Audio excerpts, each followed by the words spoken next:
Good evening, ladies and gentlemen, esteemed guests.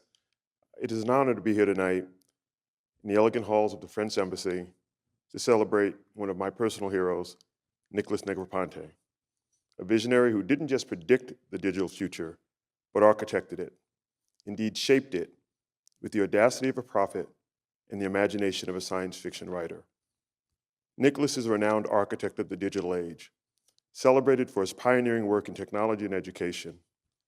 As the co-founder of the MIT Media Lab, he's been at the forefront of innovation since its inception almost 40 years ago in 1985, fostering a culture of interdisciplinary collaboration that led to groundbreaking advancements in design, media, and technology.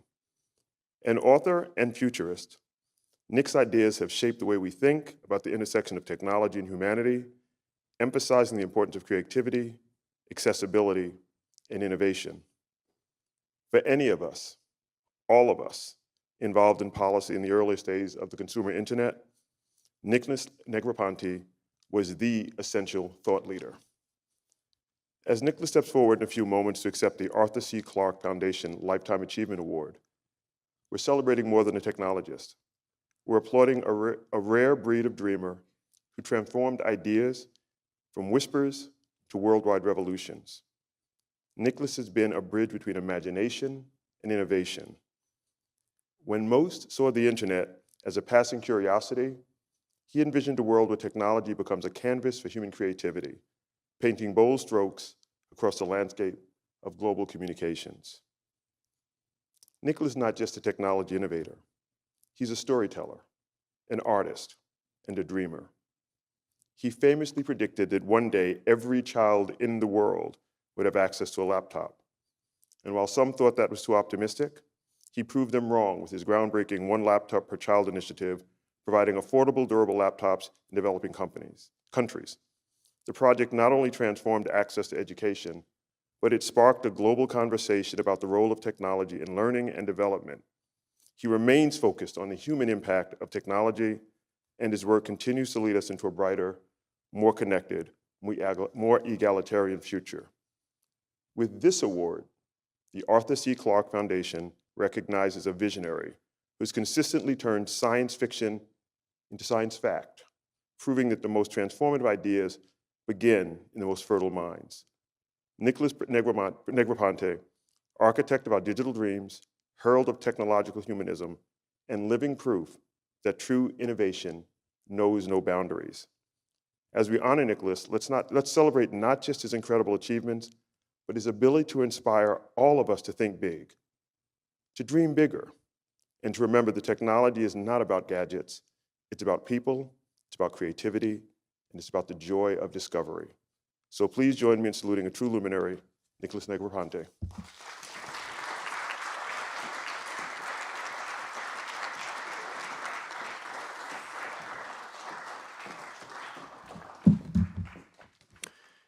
It is my honor to present the last award for the evening, the Sir Arthur Clarke Lifetime Achievement Award, to Nicholas Negroponte for 2024. The award is for vision and leadership designing the future of human-machine interactions.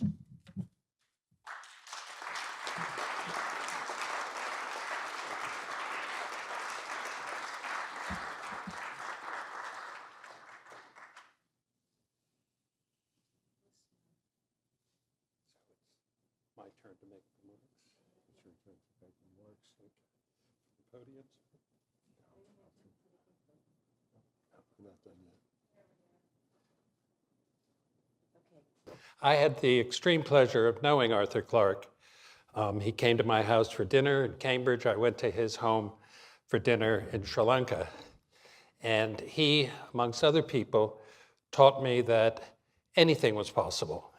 Even when students proposed things at MIT, where I was all my life,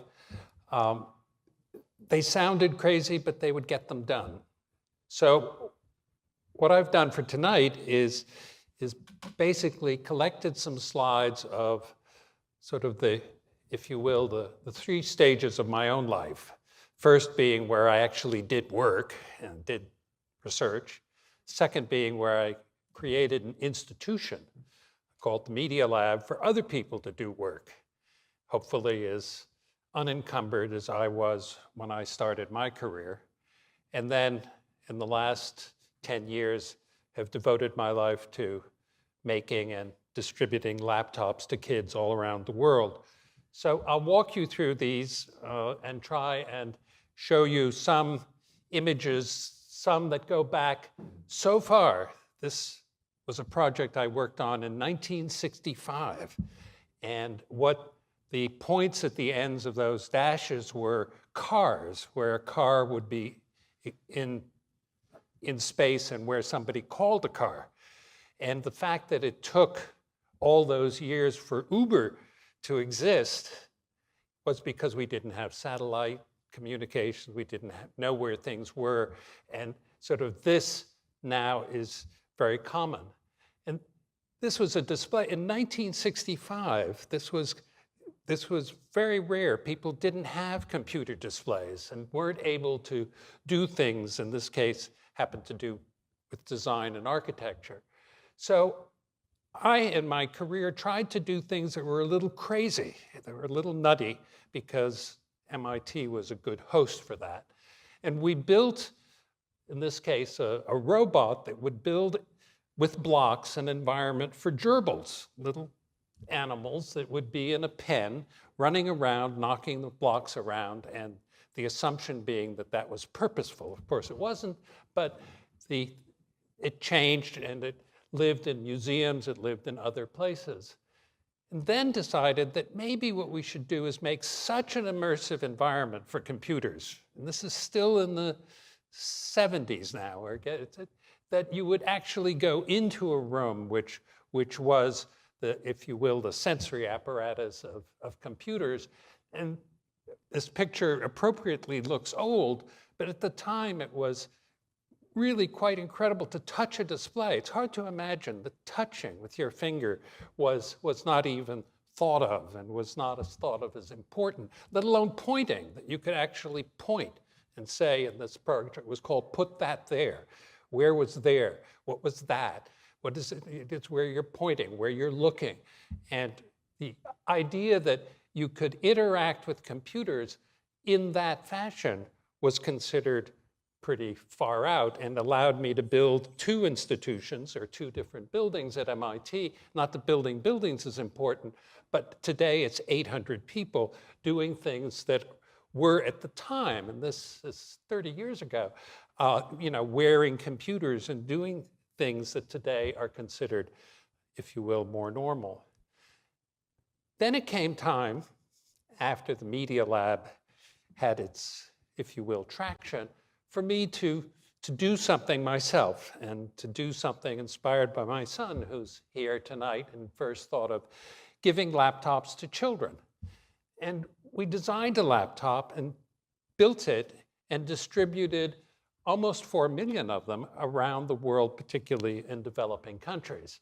And in regions that were so remote that communicating there was quite a deal. And just the fact that this happened was, for me, very not just important personally, but it had a lot to do with the growth of these children. And you can imagine today, that child is probably 20 years old. And teachers would teach differently. This teacher had always lined up the kids in the classroom, but the fact that they would huddle around and do things in that way was very new at the time. And then the kids themselves would start to teach each other. And perhaps this was one of the most heartwarming incidents, because the kid on the right is actually, leading the others in discussion, and the other ones, this at the time was very inspiring, at least to me. So what I would like to do is just leave you with the idea that something like 1 laptop per child, which was deemed ridiculous, was made possible not just by my going out and raising money and building the laptops, but was made possible by the kids themselves. And even today, even though they might not be using the little green and white laptops that we built, even today, they are showing so much imagination, and they communicate with each other all over the world.